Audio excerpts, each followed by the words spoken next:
Welcome to my new video. ഇന്ന് നമ്മൾ പഠിക്കുന്ന ക്ലാസ് 6 സോഷ്യൽ സ്റ്റഡീസിൻ്റെ 8th ചാപ്റ്ററായ യൂണിറ്റി ഇൻ ഡൈവേഴ്സിറ്റിയുടെ സെക്കൻഡ് പാർട്ടാണ്. നമ്മൾ ഫസ്റ്റ് പാർട്ടിൽ കുറച്ച് കാര്യങ്ങൾ പഠിച്ചിരുന്നു. അപ്പോൾ നമ്മൾ ആ വീഡിയോ ആദ്യം കാണുക, അതിന് ശേഷം ഇത് കാണും. അപ്പോൾ എല്ലാ ദിവസവും പറയുന്നവരെ എല്ലാവരും വീഡിയോ ഒന്ന് ലൈക്ക് ചെയ്തേക്കണം. ഒപ്പം തന്നെ ചാനൽ സബ്സ്ക്രൈബ് ചെയ്യാതെ ആരെങ്കിലും കാണുന്നുണ്ടെങ്കിൽ ചാനൽ ഒന്ന് സബ്സ്ക്രൈബ് ചെയ്തേക്കണേ. Next, festivals galore. ഇനി ഇപ്പം ഗാലോർ എന്ന് പറഞ്ഞാൽ പ്ലെൻറ്റി എന്നാണ്, ധാരാളം ഫെസ്റ്റിവൽസ് നമുക്ക് ഉണ്ട്. ഇനി ആ ഫെസ്റ്റിവൽസിനെ കുറിച്ചാണ് പറയുന്നത്. There is N immense variety of festivals in India. You may have noticed that a few common ones are celebrated across India almost at the same time, though they have different names. നമ്മുടെ ഇന്ത്യയിൽ ധാരാളം festivals ഉണ്ട്. പക്ഷേ നമ്മൾ പലപ്പോഴും ശ്രദ്ധിച്ചു കഴിഞ്ഞാൽ മനസ്സിലാവുന്ന ഒരു കാര്യം, ഒരേ ഫെസ്റ്റിവൽ പല പേരിൽ ഇന്ത്യയിൽ പല ഭാഗത്ത് ആഘോഷിക്കുന്നു എന്നതാണ്. We will take just one example, Makara Sankranti, which mark the beginning of the harvest season in many part of India or around January 14. അതായത് നമ്മൾ മലയാളികൾ മകരവിളക്ക് എന്ന് പറയുന്ന ഉത്സവം സെലിബ്രേറ്റ് ചെയ്യുന്ന സമയത്താണ് ജാനുവരി 14. ഈ സമയത്ത് ഇന്ത്യയിലുടനീളം മകരസംക്രാന്തി എന്നും പിന്നെ മറ്റു പല പേരുകളിൽ ഈ ദിവസവും ആഘോഷിക്കുന്നുണ്ട്. അപ്പോൾ പേര് മാത്രം വ്യത്യാസം, പക്ഷേ സെയിം ഡേറ്റ് ആണ്. ഇതൊരു ഹാർവെസ്റ്റ് ഫെസ്റ്റിവലായിട്ടാണ് ആഘോഷിക്കുന്നത് എല്ലായിടത്തും, ഇന്ത്യയിൽ എല്ലായിടത്തും. The map shows the different names of similar festival across India about the same date. ഇവിടെ നമുക്ക് തന്നിട്ടുണ്ടേ, നമുക്ക് നമ്മുടെ സ്റ്റേറ്റിൽ നിന്ന് തന്നെ പോവാം. കേരളത്തിലുണ്ടോ, കേരളത്തിൽ ഇത് മകരവിളക്ക് എന്നാണ് പറയുന്നത്. അത് തമിഴ്നാട്ടിൽ ചെന്നാൽ പൊങ്കലാണ്. നോക്കി, മകരസംക്രാന്ത എന്ന് പറയപ്പെടുന്നുണ്ട്. അതിനെ പെടാപ്പാണ്ടുവ എന്ന് പറയുന്നുണ്ട്. മകരസംക്രാന്തി എന്ന് പറയുന്നത് ഉത്തരായൻ, ഇത് ഗുജറാത്ത് ഭാഗങ്ങളൊക്കെ ഉത്തരായൻ എന്നാണ് അറിയപ്പെടുന്നത്. മകരസംക്രാന്ത്. പിന്നെ പൗഷ് സംക്രാന്തി എന്ന് പറയുന്നുണ്ട്. പിന്നെ നോക്കി, അസമിലൊക്കെ മാഘ ബിഹു എന്നറിയപ്പെടുന്നത് ഈ ദിവസമാണ്. കിച്ചടി പാവ് എന്നാണ് ഈ ഭാഗങ്ങളിലൊക്കെ അറിയപ്പെടുന്നത്. നോക്കി, നമ്മുടെ ജമ്മു, ഹിമാചൽ പ്രദേശം, ജമ്മു ആൻഡ് കാശ്മീർ നോക്കി ശിശു സിൻക്രാന്ത് എന്നാണ് പറയുന്നത്. മാഘ്വി ഓർ ലോഹ്രി എന്നാണ് ഇവിടെ അറിയപ്പെടുന്നത്. അപ്പോൾ പല സംസ്ഥാനങ്ങളിലും നോക്കി, പല സംസ്ഥാനങ്ങളിൽ, പഞ്ചാബിലൊക്കെയാണ് ഈ പേര് അറിയപ്പെടുന്നത്, ലോഹരി എന്നുള്ള പേര്. അപ്പോൾ ഈ പല സ്ഥലങ്ങളിലും എന്താണ്, ഈ ജാനുവരി 14 ഡേറ്റിന് ഉത്സവം നടക്കുന്നുണ്ട്. പക്ഷേ ഉത്സവത്തിൻ്റെ പേര് പല സ്ഥലങ്ങളിലും പലതാണെന്ന് മാത്രം. പക്ഷേ ഉത്സവം ഒരേ ദിവസമാണ് നടക്കുന്നത്. What is your favorite festival and how it is celebrated in your region? നിങ്ങളുടെ ഫേവറേറ്റ് ഫെസ്റ്റിവൽ ഏതാണ്? അത് നിങ്ങളുടെ നാട്ടിൽ എങ്ങനെയാണ് ആഘോഷിക്കുന്നത്? അത് നമ്മൾ മറ്റ് സ്ഥലങ്ങളിൽ ആഘോഷിക്കുന്നുണ്ടോ, ഇന്ത്യയിലെ മറ്റ് ഭാഗങ്ങളിൽ ആഘോഷിക്കുന്നുണ്ടോ എന്നൊക്കെയാണ് നിങ്ങൾ ശ്രദ്ധിക്കേണ്ടത്, അല്ലെങ്കിൽ നിങ്ങൾ എഴുതേണ്ടത് കേട്ടോ. ഇതൊരു ആക്ടിവിറ്റി ആയിട്ട് പറഞ്ഞിരിക്കുകയാണ്. An EPIC spread. ഇനി ഇതിഹാസങ്ങളെക്കുറിച്ചാണ്. എന്ത് ഇതിഹാസങ്ങളെക്കുറിച്ചാണെന്ന് നോക്കാം.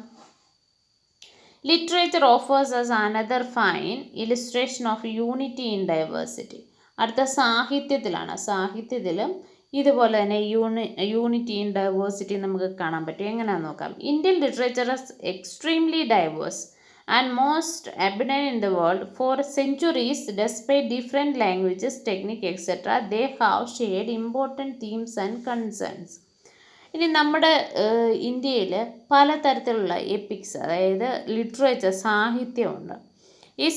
ഈ മറ്റ് രാജ്യക്കാരെ അപേക്ഷിച്ച് നമ്മുടെ എന്താ പറയുന്നത്, ലിറ്ററേച്ചർ എന്ന് പറയുന്നത് വളരെ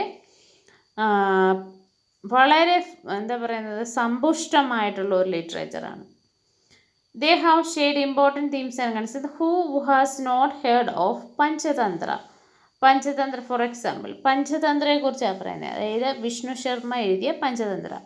ആ കഥകൾ വായിക്കാത്ത ആരും തന്നെ ഉണ്ടാകത്തില്ല. This collection is a delightful stories which animals has a main characters. ഈ പഞ്ചതന്ത്രയിൽ ആനിമസ് ആണ് main characters.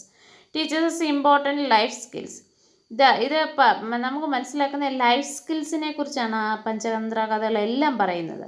The original Sanskrit text is least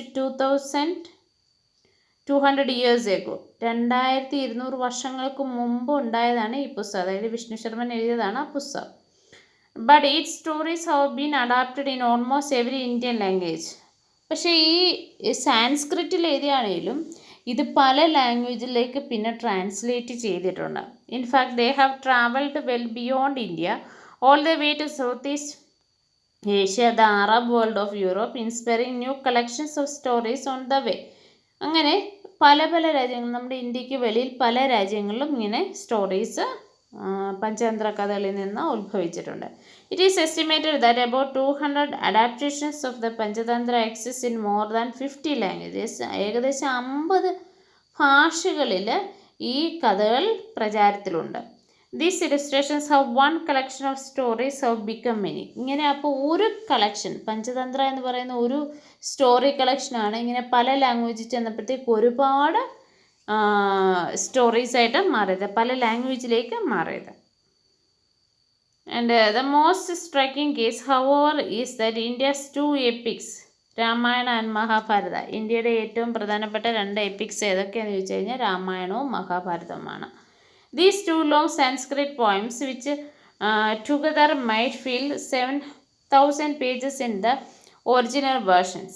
ഇനി നമ്മൾ എപ്പിക്സ് എന്ന് പറയുന്നതിന് ഒരു ഡെഫിനിഷനുണ്ട്, അതിവിടെ കൊടുത്തിട്ടുണ്ട്. A long poem generally narrating the adventures of heroes and other great figures of the past. പണ്ടുണ്ടായിരുന്ന രാജാക്കന്മാരിലെ ഹീറോസിനെ കുറിച്ച് പറയുന്ന വലിയ ലെങ്തി പോയത്തിനാണ് നമ്മൾ എന്ത് പറയുന്നത്, എപ്പിക്സ് എന്ന് പറയുന്നത്. അപ്പോൾ ഈ 2 നമ്മളിപ്പോൾ പറഞ്ഞ രാമായണവും മഹാഭാരതവും ഇതും എപ്പിക്സ് ആണ്. ഏകദേശം 7000 പേജസ് ആണ് അതിൻ്റെ ഒറിജിനൽ വേർഷൻ ഉള്ളത്.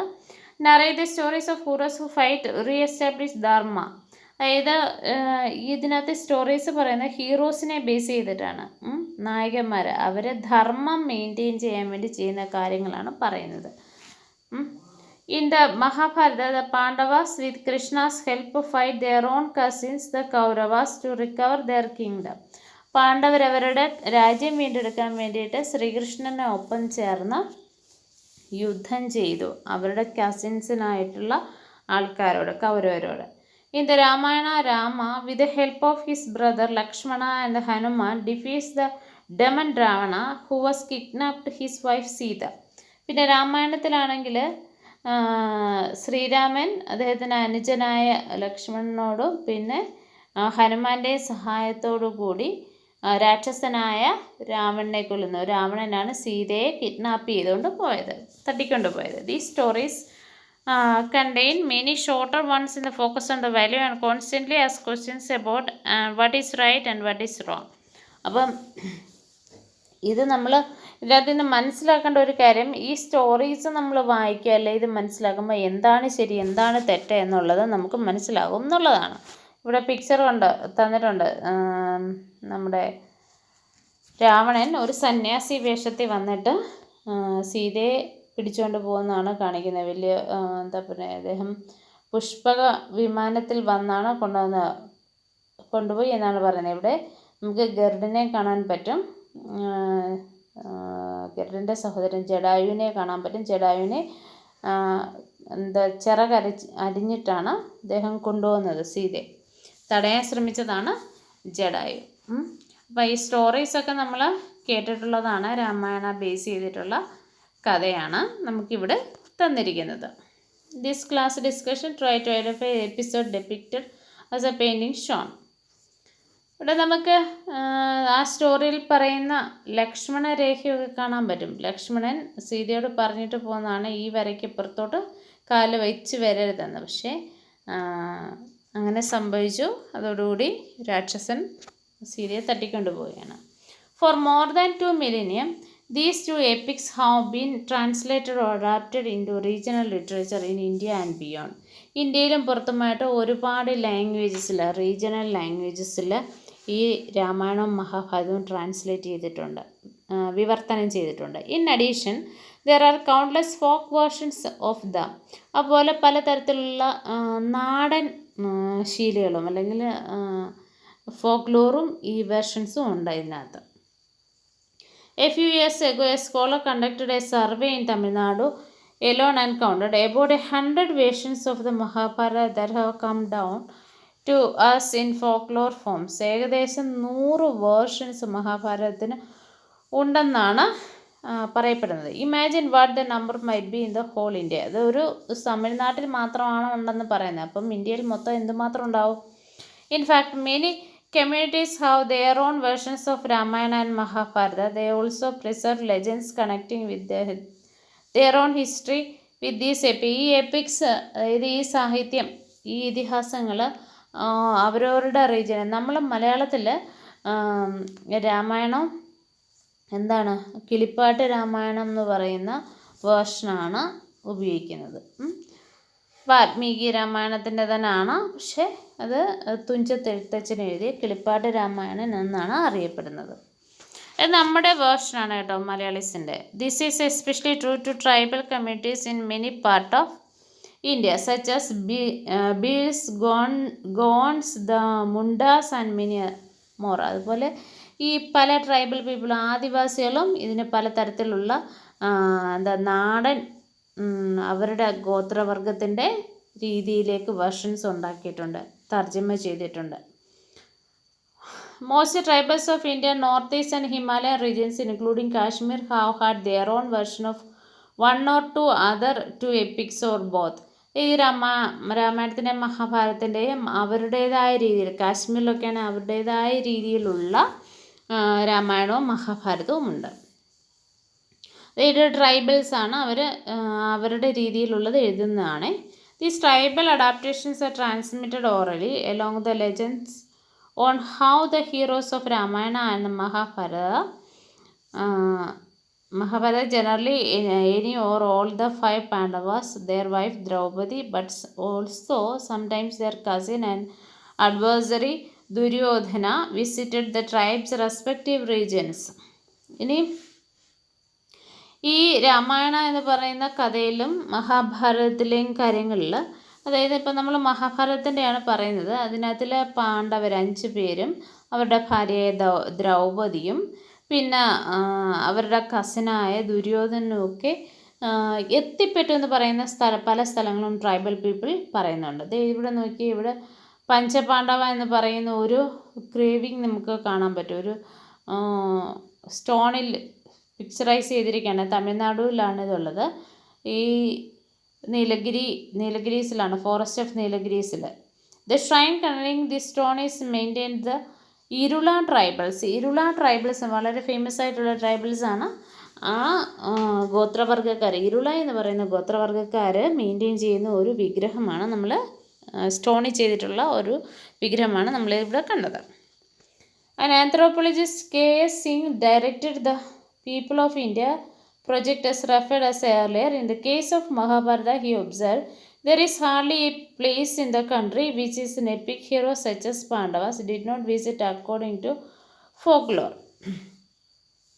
ഇനി നമുക്ക് ഇതിനകത്ത് പറയുന്ന ആന്ത്രോപോളജിസ്റ്റായ കെ സിംഗ് പറയുന്നത്, ഇത് മഹാഭാരതത്തിൽ പറഞ്ഞിട്ടുള്ള ഈ ഹീറോസൊക്കെ ഉണ്ടല്ലോ, അവർ പാണ്ഡവർ, അവർ വന്നിട്ടില്ലാത്ത സ്ഥലങ്ങൾ ഇന്ത്യയിൽ കുറവാണെന്നാണ്. At the same may be said that Ramayana, over the centuries, perhaps more than any other text, these two epics created a dense web of cultural interactions across India and many parts of Asia. Another example of unity in diversity. അപ്പോൾ ഈ രണ്ട് എപ്പിക്സും ലോകത്തിന് തന്നെ മാതൃകയായിട്ടുള്ള ഇതിഹാസങ്ങളായിരുന്നു. അപ്പോൾ അതുകൊണ്ട് തന്നെ നമുക്ക് അതിൻ്റേതായിട്ടുള്ള സാംസ്കാരിക പൈതൃകങ്ങളും ഉണ്ട്. To further illustrate the theme of this chapter, we must be continued our journey and turn to more face of Indian culture. ഇനി ഇതിൽ നിന്ന് നമ്മളിപ്പോൾ ഇത്രയും കാര്യങ്ങൾ പറഞ്ഞു, ഇതിൽ നിന്ന് നമ്മൾ ഇന്ത്യൻ കൾച്ചറിനെ കുറിച്ചാണ് പറയുന്നത്. For instance, India's classical arts including classical architecture both diversity in unities also noticeable. ഇനി അതുപോലെ ആർട്ട്, ക്ലാസിക്കൽ ആർട്സ് നമുക്ക് തന്നെ അറിയാം. പലതരത്തിലുള്ള ഡാൻസ് ഫോംസ്, എക്സാമ്പിളായിട്ട് പറഞ്ഞു കഴിഞ്ഞാൽ പലതരത്തിലുള്ള ഡാൻസ് ഫോംസ്. നമുക്ക് ക്ലാസിക്കൽ ഡാൻസ് ഫോംസ് എല്ലാം ചെറിയ കണക്ഷൻ ഉണ്ട്. ഈ ഇന്ത്യ മുഴുവനുള്ള ഓരോ സംസ്ഥാനത്തുമുള്ള ക്ലാസിക്കൽ ഡാൻസുകളുടെ പേര് വേറെയാണ്, രീതികൾ വേറെയാണ്. പക്ഷെ എന്നാലും ക്ലാസിക്കൽ ഡാൻസിനെല്ലാം ഒരു പ്രത്യേകമായിട്ടുള്ള ഒരു യൂണിറ്റി നമുക്ക് കാണാൻ പറ്റും. In the end, we should remember that Indian culture celebrates diversity in enrichment, but never loses sight of underlying unity which nourishes that diversity. ഇന്ത്യയിലെ പലതരത്തിലുള്ള എന്താ പറയുന്നത് മൾട്ടിപ്ലിസിറ്റി അല്ലെങ്കിൽ നാനാത്വം, പല രീതിയിലുള്ള ആൾക്കാർ, പല രീതിയിലുള്ള കൾച്ചർ എന്തൊക്കെയായിരുന്നാലും ഇതിൻ്റെ യൂണിറ്റിയുമാണ്. ഇന്ത്യക്ക് ഒരു യൂണിറ്റി ഉണ്ട്. എന്താണ് ഇന്ത്യയുടെ യൂണിറ്റി? വി ആർ ഓൾ, നമ്മളെല്ലാവരും ഒന്നാണെന്ന ചിന്ത. അതായത് പല ഭാഷ സംസാരിക്കുന്നു, പല മതത്തിൽപ്പെടുന്നു, പല രീതിയിലുള്ള ഭക്ഷണം കഴിക്കുന്നു, പല രീതിയിലുള്ള ഉത്സവങ്ങൾ ആഘോഷിക്കുന്നു, പല രീതിയിലുള്ള മതങ്ങളിൽ വിശ്വസിക്കുന്നു. എന്നിരുന്നാലും വി ആർ ഓൾ ഇന്ത്യൻസ്, നമ്മളെല്ലാവരും ഇന്ത്യക്കാരാണെന്ന ബോധമാണ് നമ്മളെ മുന്നോട്ട് നയിക്കുന്നത്. അതാണ് യൂണിറ്റി ഇൻ ഡൈവേഴ്സിറ്റി എന്ന് പറയുന്നത് നമ്മുടെ ഈ ചാപ്റ്ററിൽ നമ്മൾ പഠിക്കുന്നത്. Okay, thank you and have A nice day. നമ്മൾ പുതിയൊരു ചാപ്റ്ററുമായിട്ട് വളരെ പെട്ടെന്ന് തന്നെ കാണാം. ഓക്കെ.